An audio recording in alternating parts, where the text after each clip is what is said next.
بسم اللہ الرحمن الرحیم۔ ایک کتاب میں اپنے نوجوان دوستوں کے لیے عرض کرنا چاہ رہا ہوں کہ اس کتاب کو دیکھیں گے، سارے حوالے اس کتاب میں کتب اہل سنت سے ہیں۔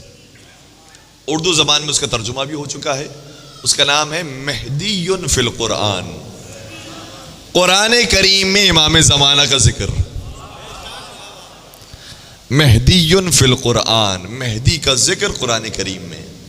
اور یہ کتاب لکھی ہے ہمارے ایک مرجع آیت اللہ صادق شیرازی نے، اس کا ترجمہ ہوا ہے اردو زبان کے اندر، اس کا ضرور مطالعہ فرمائیں۔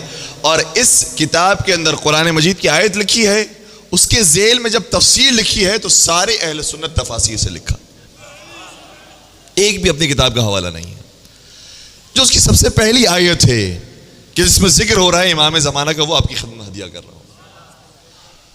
سورہ بقرہ کی یقیناً آپ کو یہ آیات یاد ہوں گی، میرے ساتھ دیجیے گا۔ ابتدائی سورہ ہے، ارشاد ہوتا ہے کہ بسم اللہ الرحمن الرحیم، الف لام میم، ذالک الکتاب لا ریب فیہ ھدی للمتقین الذین یؤمنون بالغیب۔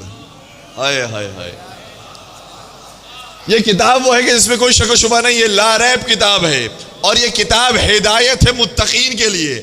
اور متقین کی پہلی صفت یہ ہے کہ وہ غیب پر ایمان رکھتے ہیں۔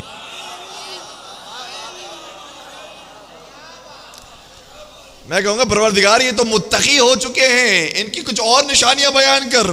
یہ تو تجھ پر یقین رکھتے ہیں، تو غیب ہے، تجھ پر تو یقین ہے، رسول اللہ کی رسالت پر یقین ہے، قیامت پر یقین ہے، ان کے سارے عقائد مکمل ہے، اسی لیے تو متقی ہے۔ پھر یہ غیب کون سا ہے کہ جس کا ذکر کیا جا رہا ہے؟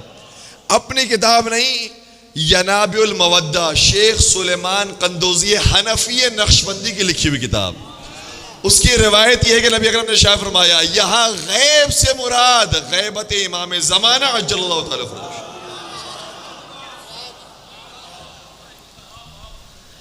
غیب سے مراد یہ غیبت امام ہے۔ بسم اللہ، بے شک، انشاءاللہ، بے شک،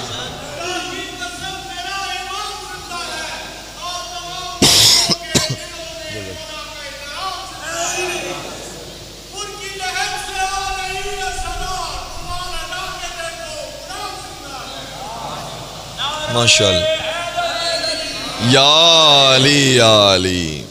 تو میں کیا عرض کر رہا تھا کہ پوری کتاب لکھی ہے مہدی فی القرآن کے نام سے، اور اس کی پہلی روایت میں نے آپ کی خدمت بیان کر دی۔